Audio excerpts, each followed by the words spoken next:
Hey, what's up guys? Team Hard Life Captain Albert here, and I've got a quick video on the LX Raptor and why we use it in reference to the smaller reels or bigger reels.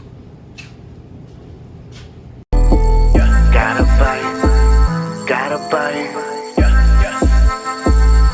I think I got a lot of stress on my mind. It's a nice day to go. Yeah, I gotta line. I'ma call the whole team. Alright, so with the LX Raptor, it actually has worked its way into our hearts and our gear because several reasons.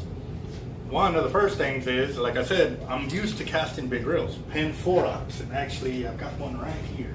See, this is what I used to cast with all the time, which was a thumb reel, and what I mean by a thumb reel is I had to use my thumb to cast it. So I would always use these. So when I saw the Raptors come out, I was like, wow, they look so small. But then when I learned that they're a lot more power and easier cranking and everything else, I was like, well, I like casting big reels because I like a lot of line.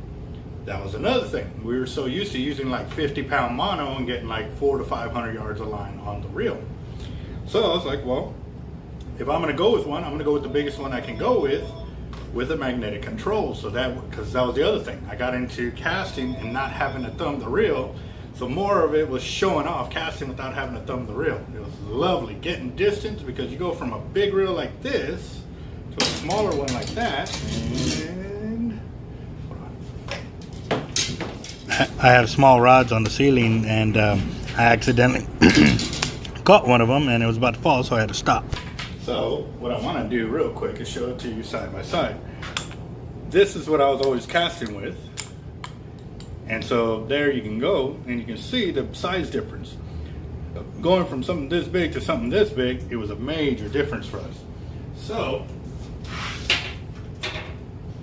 I like big reels. I like to be able to cast them and and get it on. But at the same time too, I was looking for a reel with line capacity. So when we switched from doing the reels with straight mono to doing a reel that you had to put braid and then mono, because we're still stuck in that old setting of if you use braid, you got to use mono because the mono top shot. So in doing that transition, we learned, okay, well, we can get about the same amount of yardage if we do, say like 65-pound braid plus, 50-pound mono. And then sooner or later, I started to evolve and I started getting into the hollow cores, and now I just use straight 100. Why not? I mean, if I can't stop it with that, then he deserved to get away. But at the same time, with casting, I've learned that I can put that big reel onto smaller rods. Same thing like we did with, slide lining, tarpon fishing, or boat fishing and kayak. You can get a bigger reel on a short rod and still do the damage of fighting a big old fish and still have a lot of line on there. You didn't have to worry about your little reels getting beat up or whatever. You just put a bigger one on. And since this one had a lot of drag, really didn't have to worry about getting spooled. I mean, talking 50-something inch jack crevalles, bull reds, kingfish, tarpon, it didn't matter. They weren't going to spool the reel. So I liked it because of that reason. But then I started getting brave. I said, let me try an MXL out there.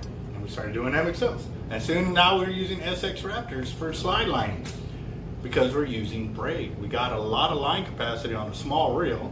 And since we're not casting it and we're slide lining, we didn't have to worry about having a lot of distance of line out immediately. And then when I started doing 50-inch kings on my slide line rigs with my SX, I was like, I really don't need an LX. But at the same time, if I know there are monster fish out there, like really big tarpons and stuff like that, I also don't want to fight this fish for too long. I want to get it in as quickly as possible. So with using the LX Raptor, that size of reel with all that line and all that drag enabled me to fight these fish a lot quicker, get them in, and be done with it, you know what I mean? Because like I said, for me it's numbers. How much fish can I catch per hour? And so that's the way it always evolved. I started big and then I started playing with the smaller ones and learned that they can do almost as good a job as an LX, but at the end of the day, an LX with the line, I can actually kayak that one out and still have line left on the reel to do the fights if I want to. So that's where I was going with the LX, because I'm used to casting a big old reel like this, and now I'm going to a smaller reel, so it just made it that much easier for me to do the damage I want to do. So that was a quick down and dirty, still the same thing. I can put that LX Raptor on a Tackle Industries rod or the Tank or the Vexen Inshore series, take it offshore and just demolish fish out there. So actually that leads me up to the next reel, which is the HXW. Yeah. If y'all ain't seen the video of me nailing that towel fish when the boat was sinking, y'all gotta check out that video because man, I smoked that fish to the surface at 1,000 feet down, and I did it with the tank, got it to the surface, no worries. So, all right guys, that's my quick rundown, down and dirty with the LX Raptor.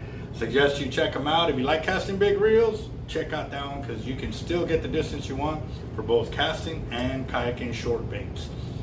Yeah, it's an awesome reel. So there you go.